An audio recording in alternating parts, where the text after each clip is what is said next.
இதான் பொண்ணோட தங்கச்சி, காலேஜ் படிச்சிட்டு இருக்கா. நான் பொண்ணோட ஜாதகம் ராசியெல்லாம் கேட்டிருந்தேனே, அவங்க கொடுத்தாங்களா? உங்ககிட்ட இருக்குதா?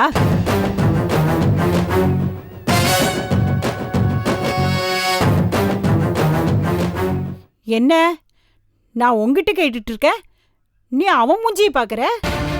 அதுக்கு இல்ல அத்தை, பொருத்தமெல்லாம் சரியா பார்த்து குலதெய்வம் கோயிலுக்கு போய் பூ போட்டு பார்த்து அப்புறமா தான் கல்யாணம் வரைக்கும் வந்தது. அப்புறம் ஏன் கல்யாணம் நின்னுச்சு? அது இவருக்கு நெஞ்சு வலி ஆபரேஷன் நடந்துச்சு இல்ல அத்தை.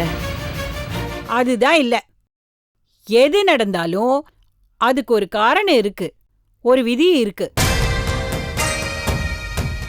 அந்த பொண்ணோட ஜாதகம் சரியான சுத்தமான ஜாதகமா இல்லையான்னு உனக்கு எனக்கு எப்படி தெரியும்?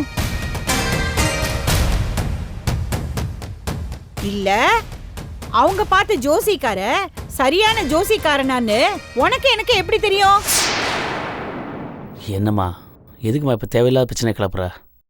சில ஜாதகம் சரியில்லைனா மாமனார் உசுருக்கே ஒல வச்சிரும்பா. பொண்ணு ஆயில்ய நட்சத்திரமா இருந்தா புள்ளையோட அப்பனுக்கே ஆவாது தெரியல. அதான் வெள்ளாங்கோயில் காள மாதிரி துள்ளி திரிஞ்சுகிட்டு இருந்த நீ இப்போ உரிச்சு போட்ட வாழை மட்டையாட்டம் அப்படியே கடக்குற. புரியுதா இல்லையா? நாங்க அப்படியெல்லாம் யோசிக்கவே இல்ல அத்தை.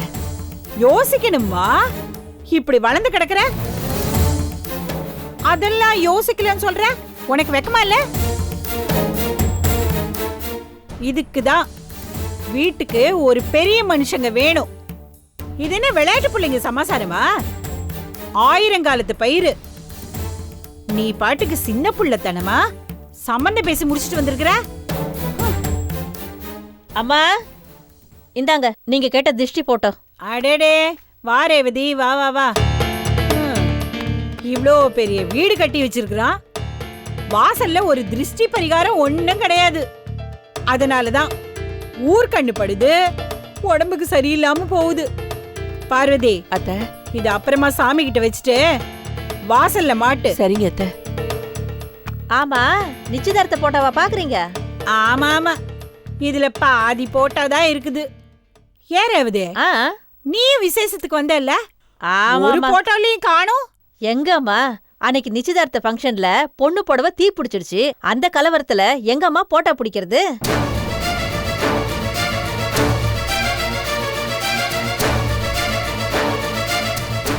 இது ஏண்டி என்கிட்ட முன்னாடியே சொல்லல? அது ஞாபகமே இல்ல அத்தை. என்னையாவது உனக்கு ஞாபகம் இருக்கா? இல்ல என்னையும் மறந்துட்டியா?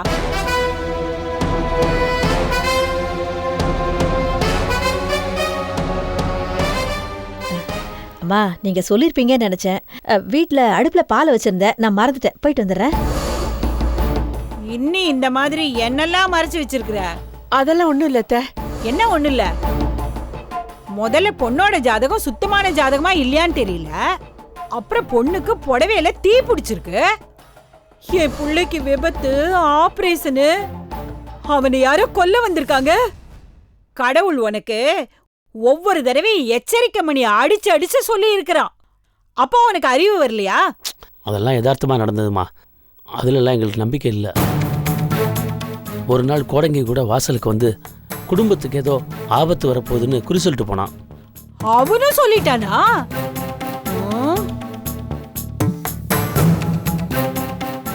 ஏங்க என்ன இப்படி மாட்டி வர்றீங்க? இல்லை பார்வதி, நான் யதார்த்தமா இதுலெல்லாம் நம்பிக்கை இல்லைங்கிறதுக்காக சொன்னேன்.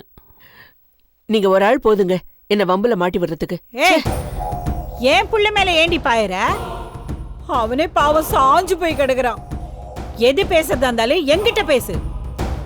கோடாங்கி சொன்ன பிறவும் நீ தெனாவட்டா நடந்திருக்கேனா உன் மனசுல என்ன நினைப்ப? தாலி உனக்கு வேணுமா வேணாமா? அத்தை, என்ன அத்தை சொத்த? இந்த அதிர்ச்சிய நீ எப்ப காட்டியிருக்கணும்? அன்னைக்கு நிச்சயதார்த்தத்துல புடவை எரிஞ்சது இல்ல, அப்பல்ல காட்டியிருக்கணும். இப்ப தேவையில்லாம எங்கிட்ட காமிக்கிற? மா சில சமயம் தேவையில்லாம சுல்லுன்னு சூடுபட்ட மாதிரி நீ பேசிடுவோமா? இதாம்மா உங்ககிட்ட எனக்கு பிடிக்கிறதே கிடையாது. என்னதான் கொல்லிக்கட்டையை வச்சு சூடு வச்சாலும் சில எருமத்தோலுக்கு ஏற மாட்டேங்குதா? என்ன பண்ண முடியும்? நல்ல குடும்பம், நல்ல பொண்ணு, நடந்ததெல்லாம் யதார்த்தமாக தான் நடந்ததுமா. அபசகுணமா எதுவும் என் மனசுக்கு படலம்மா. எல்லாத்துக்கும் மனசு தானேம்மா காரணம். நாங்க அவளை மருமகளாவே நினைக்கல, மகளாத்தான் நினைக்கிறோம். என்னடி சொன்ன? இன்னொரு தடவை சொல்லு. வீட்டுக்கு கல்யாணம் ஆகி வர மருமவ என்னைக்கும் மருமவ தான். அவ எப்படி மவளா முடியும்? என்னடி உரம் முறைய மாத்திர? என்னைக்கும் அவ மவளாவே ஆக முடியாது. அது நீயா இருந்தாலும் சரி, வேற எவளா இருந்தாலும் சரி. மருமவ எப்படி மவளா முடியும்? அப்படியே அவளை நாம மவளா நினைச்சாலும் அவ வந்து மருமவ புத்தி தான் காமிப்பா. நான் உன்ன மவளாத்தான் நினைச்சேன். நீ பதிலுக்கு என்ன செஞ்ச? என் புள்ளைய எங்கிட்டேந்து பிரிச்சு அவனை இந்த ஊருக்கு கூட்டிட்டு வந்து ஆத்தாளுக்கும் பிள்ளைக்கும் இத்தனை வருஷமா தொடர்பே இல்லாம பண்ணி உன் மருமவ புத்தியே காமிச்சிட்ட. நீ மவளா நடந்துகிட்டியா? மவளா நடந்துகிட்டு இருந்தீனா நீ என்ன பண்ணிருக்கணும்? என்னையும் என் பிள்ளையையும் வெட்டி விட்டுருக்க கூடாதுல்ல?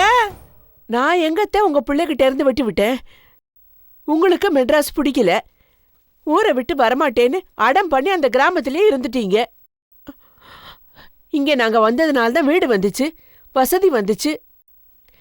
பிள்ளைங்கள்லாம் நல்லா படிச்சு இன்ஜினியரிங்கெல்லாம் முடிச்சு பெரிய வேலைக்கு போயிட்டு இருக்காங்க. ஏன் கிராமத்துல இருக்கிறவங்க இன்ஜினியரிங் படிக்கிறது இல்லையா? நல்ல வேலைக்கு போவது இல்லையா? பட்டணத்துல இருக்கிறவன் வட்டிக்கு வாங்கியே பழகி இருக்கிறான். கிராமத்துல இருக்கிறவன் தான் கௌரவமா வாழ பழகி இருக்கிறான். பேசுறான் பெருசா பேச்சு. என்னவோ நான் தப்பு பண்ண மாதிரியே பேசிட்டு இருக்கீங்க. பார்வதி விடு, நீ அதோட பேச்ச விடுமா. அவங்க பெரியவங்க, அவங்க ஏதாவது பேசுவாங்க. பதிலுக்கு பதில் பேசிட்டு இருந்தா குடும்பத்தில் அமைதி எங்கேருந்து வரும்? எனக்கே ஒரு மருமக வர வேண்டிய வயசாச்சு. என்னமோ இன்னைக்கு தான் நான் கல்யாணம் பண்ணிட்டு வந்த மருமக மாதிரி உங்க அம்மா என்ன கண்கலங்க வச்சிட்டு இருக்காங்க. நீங்களும் அதை பார்த்துட்டு தானே இருக்கீங்க. ஓஹோ, இந்த வயசுலயே நீ என்ன போட்டு கொடுக்குறியா? நல்ல சிவம், நான் கிளம்புறேன். இனிமே நான் இந்த வீட்ல இருக்க மாட்டேன். அம்மா என்னம்மா நீ? போறேன்ப்பா. கொஞ்சம் இருமா, முதல்ல நீ உட்காருமா, உட்காரு. என்னடி இத பாருடா, நான் எவளுக்கும் வளைஞ்சு கொடுக்கறவ கிடையாது. இன்னைக்கும் பண்ண வச்சு 10 பேருக்கு வேலை போட்டு கொடுத்துட்டு இருக்கா இந்த வீராய். என் உடம்புல தெம்பு இருக்கு, அதை விட அதிகமா தெனாவட்டும் இருக்கு. இன்னும் 50 வருஷம் தேயாம கிடக்கும் இந்த தேக்கு மர கட்டை. உன் பொண்டாட்டிய வாய்க்கு வாய் பேச வேணான்னு சொல்லி வை. சரிம்மா, அவன் இனிமே பேச மாட்டா, நீ கோச்சுக்காத. இப்ப என்னதான் பண்ணணும்னு சொல்லு. இத பாரு நல்ல சிவம், என் வாயி விளக்கண்ணைய தடவிக்கிட்டு வளவளா கொலகொலான்னு வார்த்தையை பேசாது. நான் வெட்டு 1 துண்டு 2 சொல்ற. எனக்கு இந்த இடத்துல சம்பந்தம் பண்றது சரியா படல. இந்த பொண்ணை விட்டுரு, பொண்ணை விட்டுரு. அம்மா என்ன பேசுற நீ? அத்தை, இந்த இடத்த விட்டுருப்பா. ஏன் மனசுல அட்சி அப்படிதான் சொல்லுது. எப்படிமா? உனக்கு நம்பிக்கை இல்லையா? அப்ப சரி, என் கூட ஊருக்கு கிளம்பு. ஊர் கோயில்ல போய் தெய்வ வாக்கு கேட்போம். அது சொன்னா சரி, நான் ஒத்துக்கிறேன்ப்பா. இல்லைன்னா அது என்ன சொல்லுதோ அதுபடி நடந்துக்குவோம். எனக்கு மட்டும் அந்த பொண்ணோட வாழ்க்கையை கெடுக்கணும்னு ஆசையா என்ன? அது என்ன எனக்கு ஓரவா பகையா? அந்த பொண்ணு மூஞ்சியை கூட நான் பார்த்ததில்ல. ஆனா அது எல்லாத்தையும் விட நான் தூக்கி வளர்த்த என் புள்ளையோட உசுறு முக்கியம் இல்லையா? அந்த பொண்ணு ஜாதகம் என் புள்ளையோட உசுர காவு வாங்கிட கூடாது இல்லையா? வா போய் தெய்வ வாக்கு கேட்போம். இதுதான் ஒரே வழி. இதுக்கு நீ ஒத்துக்க, நான் இங்க தங்குறேன். இல்லைன்னா நாளை காலையிலேயே பொடி நடையா நடந்தே ஊருக்கு கிளம்பி போயிட்டே இருக்க. என் பேச்சு கேட்காது புள்ள. நான் தூக்கி வளர்த்த புள்ள எனக்கு கொடுத்த தண்டனையா அந்த நடப்பயணம் இருந்துட்டு போகட்டும். இந்த வயசுல, இந்த தள்ளாத வயசுல நடந்தே பாத யாத்திரையா போய் அந்த பழனி ஆண்டவரை கும்பிட்டுக்கிறேன். அவனாவது உனக்கு நல்ல புத்தியை கொடுக்கட்டும். அப்படிலாம் நடந்து போகாத. நீ இப்படியே வந்து பிடிச்சா உன்னை யாரும் மாற்ற முடியாத. தெரிஞ்சா சரி. என்ன பார்வதி, நீ என்ன சொல்ற? நாமே அந்த முடிவில் ஸ்ட்ராங்காக இருக்கக்கூடாது? நாமே இதுக்கெல்லாம் பயப்படணும்? அது எப்படிங்க? இருந்தாலும் பெரியவங்க என்ன வளர்த்தவங்க, அவங்க என்ன எனக்கு கெடுதலாக நினைக்க போகிறாங்க? அவங்க சொல்கிற மாதிரி அவங்க திருப்திக்காக ஒரு தடவை போய் ஊரில் தெய்வவா கேட்டு தான் வருவோமே.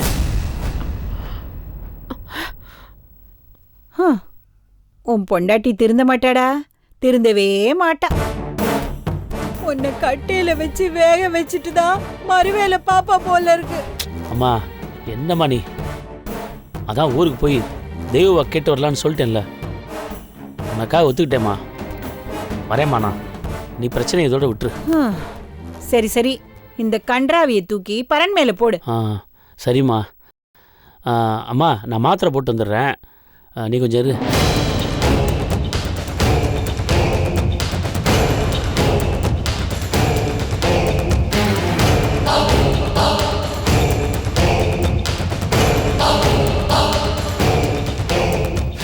இன்னொன்று ட்ரை பண்ணலாமா? நாக்கால மூக்க தரணும். எப்படி? ஏங்க என்ன என்ன சொல்லி கொடுத்துட்டு இருக்கீங்க? அறிவுபூர்வமா ஏதாவது சொல்லி கொடுப்பீங்கன்னு பார்த்தா நாக்கால மூக்கத்தோட காலத்தோட சொல்லி கொடுத்துட்டு இருக்கீங்க. இதை பார்த்தா எப்படி தெரியுமா இருக்கு? வண்டலூர் ஜூல இருக்கிற சிம்பான்சி மாதிரியே இருக்கு. குட்டிமா, சிம்பான்சியாமா? ஆமா கரெக்ட் தான். ஒரு சிம்பான்சியா தான் கட்டிக்கும். பெருசா பேச வந்துட்டான். எங்க அறிவுபூர்வமா ஏதாவது சொல்லி தரக்கூடாதுன்னு சொன்னியே, எங்க நீ சொல்லு பார்க்கலாம். அப்படியா? நான் சொல்றேன் பாருங்க. உங்க வலது கையில வைக்க முடியும், ஆனா இடது கையில வைக்க முடியாது. அது என்ன? சொல்லுங்க. திரும்ப சொல்லு. உங்க வலது கையில வைக்க முடியும், இடது கையில வைக்க முடியாது. அது என்ன? தெரியல. அப்ப சரண்டர் தானே? சரண்டர் தாயே, நீயே சொல்லு. உங்க இடது கை முட்டி. எப்படி? இங்க பாருங்க, வலது கை இருக்கா, இடது கை முட்டிய வச்சுட்டேன். இடது கை முட்டிய இடது கையில வைக்க முடியாது. அதுதான் வலது கையில வைக்க முடியும், இடது கையில வைக்க முடியாது. கரெக்டா? இல்லையே, வைக்க முடியுமே. எப்படி? இந்த இடது கை முட்டி எடுத்து ஏன் இடது கையில வச்சுட்டேனே. இப்படி 2 பேரும் வீட்ல உட்கார்ந்து விளையாடிட்டு இருந்தா குடும்பம் விளங்கிடும்.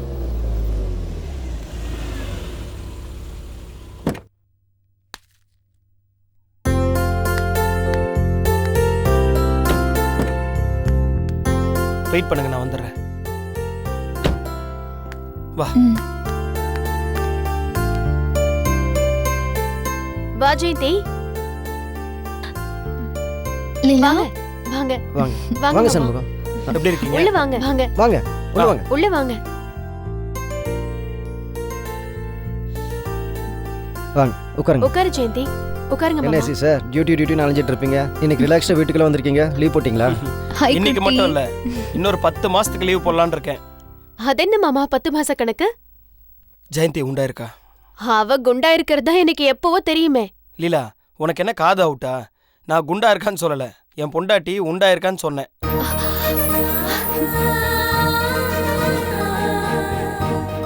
ஜெயந்தி, கங்க்ராச்சுலேஷன்ஸ். இனிமே உன் கூட சண்டையே போட மாட்டேன். சரி உள்ள வா.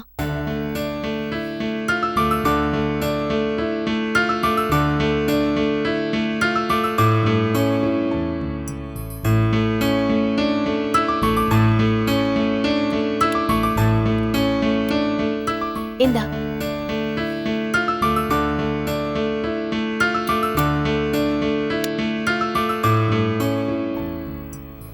இந்த பூவை வச்சுக்கோ. மனசுக்கு எவ்வளவு சந்தோஷமா இருக்கு தெரியுமா? இந்த ஊர்ல இருக்கிறவங்க எல்லாம் உன்னை எவ்வளவு பழிசொல் சொன்னாங்க. இனிமே உன் வாழ்க்கையில எந்த குறையும் இருக்காது.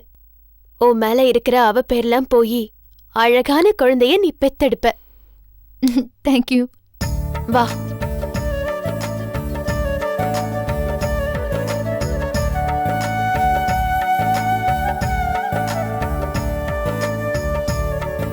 ஜெயந்தி, நான் ஒரு விஷயத்த கேள்விப்பட்டேன். அநியாயமா காயத்ரி நிலைமை இப்படி ஆயிடுச்சே. சரி விடு, இப்ப நீதான் உண்டாயிட்டியே, சந்தோஷமா இருக்கு. உனக்கு ரெட்ட புள்ளதான் பிறக்கும். ஓ எஸ்சி சார், அதான் வாசல்ல கால் டாக்ஸியா? அதுக்காக இல்லை கிருஷ்ணா, ஜெயந்தி இப்போ தானே கன்சீவ் ஆயிருக்கா. டாக்டர் வந்து பைக்ல எல்லாம் போகக்கூடாதுன்னு சொல்லியிருக்காரு. அதான் கால் டாக்ஸி. அது மட்டும் இல்ல, ஒரு 7-8 மாசத்துக்கு ஊட்டிக்கு போலான்னு இருக்கோம். டாக்டர் கூட கூலான பிளேஸ்ல இருக்க சொல்லிருக்காங்க. ஊட்டிக்கு எதுக்கு மாமா? ஊட்டில யாரு இருக்காங்க? என் கூட காலேஜில் படித்த பொண்ணு இப்போ ஊட்டியில் டாக்டராக இருக்கா. ஓ மாமா, நீங்க காலேஜ்ல படிச்சிருக்கீங்களா? சொல்லவே இல்ல. ஆ, காலேஜ் எல்லாம் படிக்காம தான் அசிஸ்டன்ட் கமிஷனர் ஆனார். அறிவுபூர்வம் பேசுறேன்னு சொல்லிட்டு அறிவு தன்மை கேள்வி கேட்டுருக்கா. பார்த்து ஜெயந்தி, பொறுமையா சரி, குழந்தை பத்திரம். அடேங்கப்பா, 2 பேரும் பாசத்தை பொங்குறீங்க போங்க. அப்புறம் சண்முகம், ஊட்டிக்கு போறேன்னு சொல்றீங்க, நாங்கெல்லாம் இங்க இருக்கோம்ல. ஆமா ஆமா, என் செல்ல புருஷன். இப்பதான் நீங்க அறிவுபூர்வமா பேசிருக்கீங்க. எங்க எல்லாரையும் கூட்டிட்டு போங்க மாமா ஊட்டிக்கு. எல்லாருமே எல்லாரையும். எப்படி பாருங்க அறிவு கட்டுத்தனமா. நான் என்ன சொல்லிட்டு இருக்கேன், நீ என்ன கேட்டுட்டு இருக்க?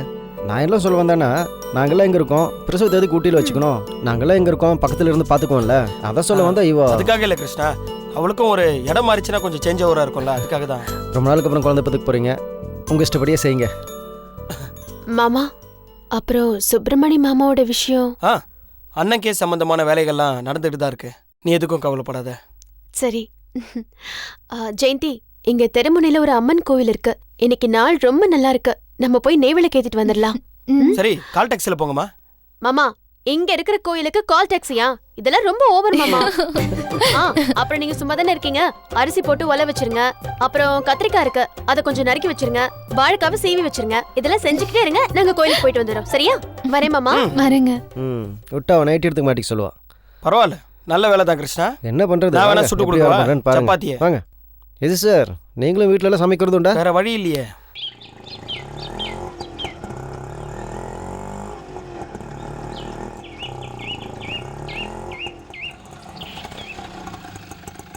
வெயிட் பண்ணுங்க.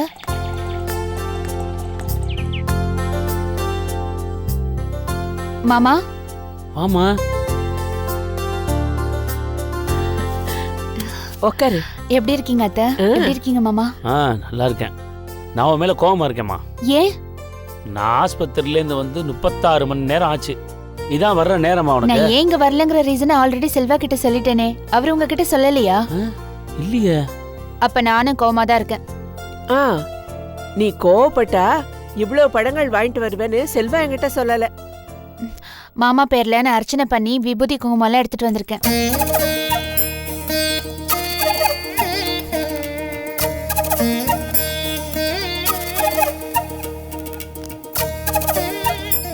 என்ன மாமா?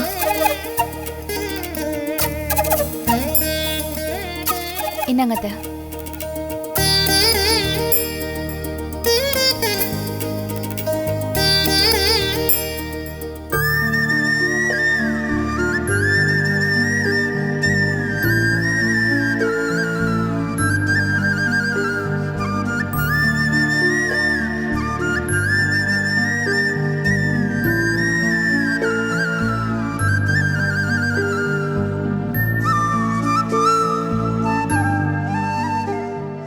கவலைப்படாத சந்தியா, உன் கழுத்துலயும் கூடிய சீக்கிரம் தாலி ஏறும். நீங்களும் மாமாவும் இருக்கும்போது எனக்கு என்ன கவலை அத்தை? புரியுதுமா. அடுத்த வேளை உன் கல்யாணம் தான். என்னால தானே தள்ளி போச்சு. என்னை மன்னிச்சிருமா. மாமா, ஏன் பெரிய வார்த்தையெல்லாம் சொல்றீங்க? இல்லைம்மா, எனக்குன்னு ஒரு பொண்ணு இருந்து அவ கல்யாணம் இந்த மாதிரி நின்று போயிருந்தா நான் என்னெல்லாம் விபரீதம் பண்ணிருப்பேனோ அந்த ஆண்டவனுக்கு தான் தெரியும். ஆனால் நீ எனக்காக உன் கல்யாணத்தை நிறுத்தி என் மனசில் பலபடி உயர்ந்துட்ட சந்தியா. அதானே உங்க வீட்டுல ஏற்கனவே மருமகள் ஆயிட்டல மாமா. அப்புறம் யார் சொன்னது அப்படி?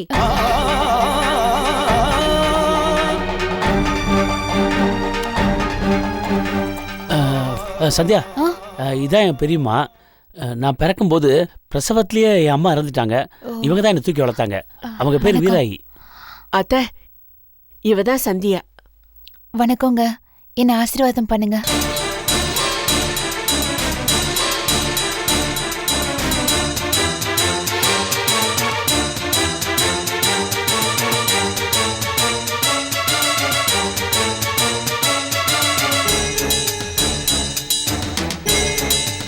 என்னை ஆசீர்வாதம் பண்ணுங்க பாட்டி. எந்திரி எந்திரி.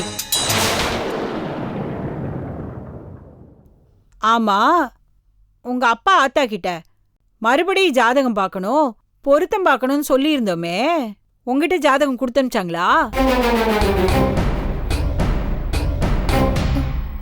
இல்ல,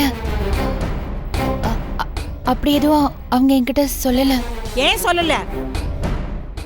அப்போ அது சுத்த ஜாதகம் இல்லையா? நான் சொன்ன மாதிரி சோடிச்ச ஜாதகம் தானா? அத்தை, நீ பேசாம இரு. நான் பேசிக்கிட்டு இருக்கேன்ல. ஏய், ஏன் கொடுத்து அனுப்பல? என்ன பாரு, நீங்க வந்து சிரிச்சு சிரிச்சு பேசினா, ஆப்பிள் ஆரஞ்சு எல்லாம் கொடுத்து அத்தை மாமான்னு உருனா, இங்க யாரும் மயங்கரங்க இல்ல. நான் ஒண்ணு கேக்குறேன், நிச்சயத்தன்னைக்கு உன் பட்டு புடவையில தீ பிடிச்சுதாமே?